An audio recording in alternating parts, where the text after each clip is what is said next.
Hi everyone, welcome to Challenge Finance. In today's video, we are going to talk about initial public offering of Adani Wilmar. I will do a full analysis of this IPO. In this video, you will learn about company's business model, operation, financial condition, future growth opportunities, and also the valuation of this IPO. In the end, I will give my verdict whether I am going to subscribe to this IPO or not. So please do watch till the end to get all the details. Now let's talk about the IPO details. So this IPO is opening on Jan 27, Jan 31st is the closing date. Face value is rupees 1 per equity share. IPO price band is from 218 to 230, but for us it's always the maximum price, that is 230. One lot is 65 shares, and shares of this company is going to list at both the exchanges BSE and NSE. They are providing a discount of 21 rupees to the employees, and the total issue size is 3600 crore. It means they are going to raise that much of money from the secondary market. Now let's understand the company's business. So this company was incorporated on 1999 as a joint venture between India's Adani Group and Singapore-based Wilmar Group. Now the Wilmar company is Asia's largest palm oil, rice, wheat flour company. And this company, along with Adani, they are growing very fast in India under their flagship brand Fortune, and their revenue is growing at a CAGR of 13.4% between FY19 to FY21.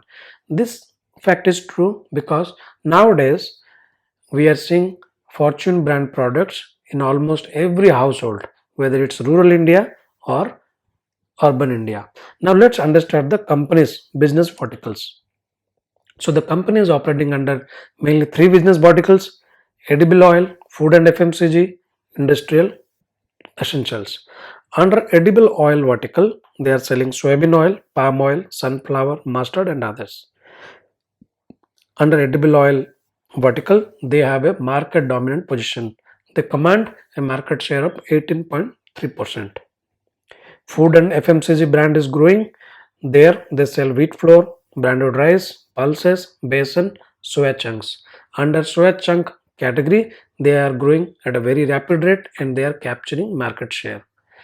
Under industry essentials, they are selling castor oil, oleochemicals, and other derivatives to FMCG companies and personal and beauty care companies.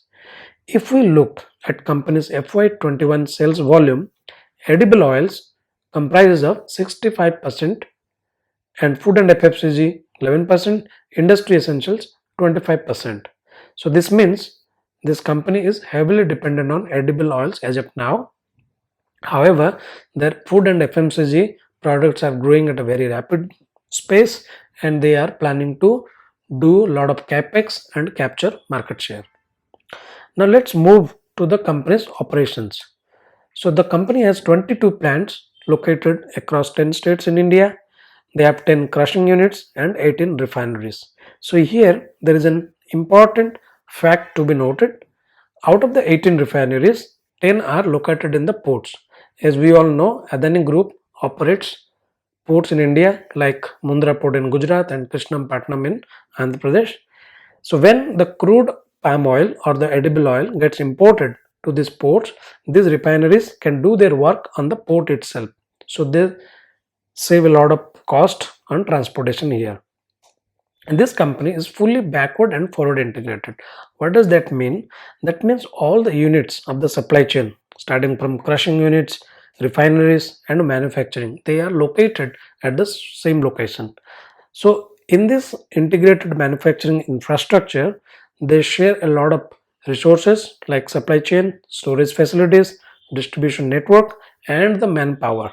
So this enables them to save a lot of cost on processing and logistics. So this is a very innovative way to operate and manufacture.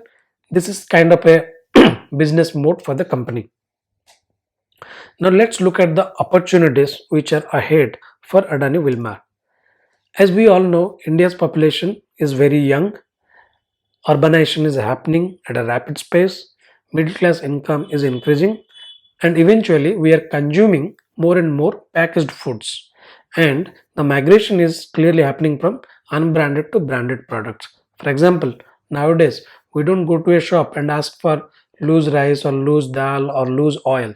We always ask them with a brand name like give me Fortune oil or give me Ashirvad Atta or Ruchi Soya, like that. So clearly there is a shift happening from unbranded to branded food products.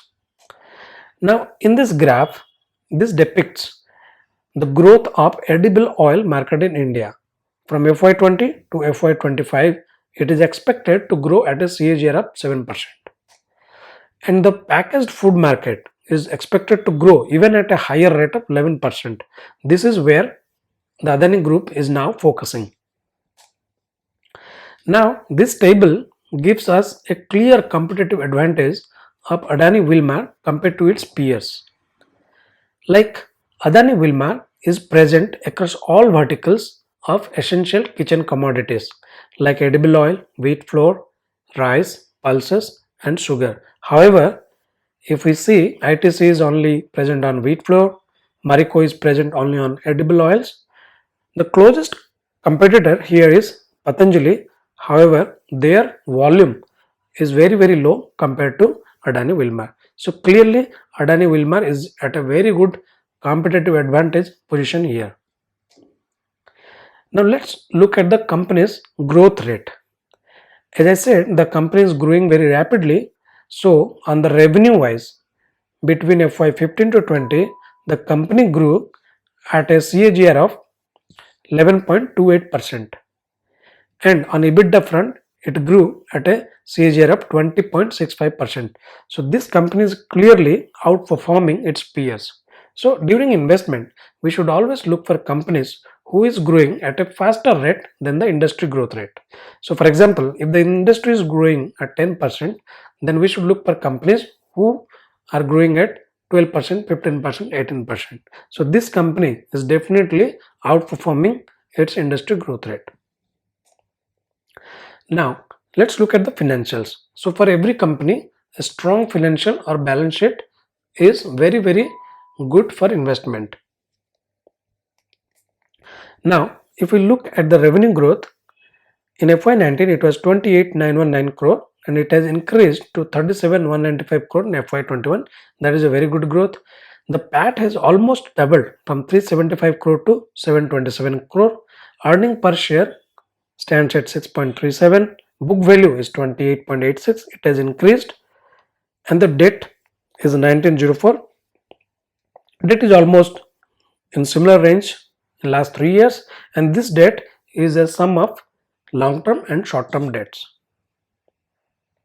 Now this table is very important to understand because in this table the company states how they are going to spend the money that they will raise through this IPO. So they are going to raise 3600 crores. Out of that, they are planning capital expenditure of 1900 crore. So in this capex, I heard from the management that they are going to spend a lot of money on packaged food manufacturing and processing. So they will focus more on the value added products, or we can say the high margin products. Now they are going to clear the debts of 1170 crore. So as per the management, they will save around 80 crore of interest every year, and that money will go to the profit and loss statement.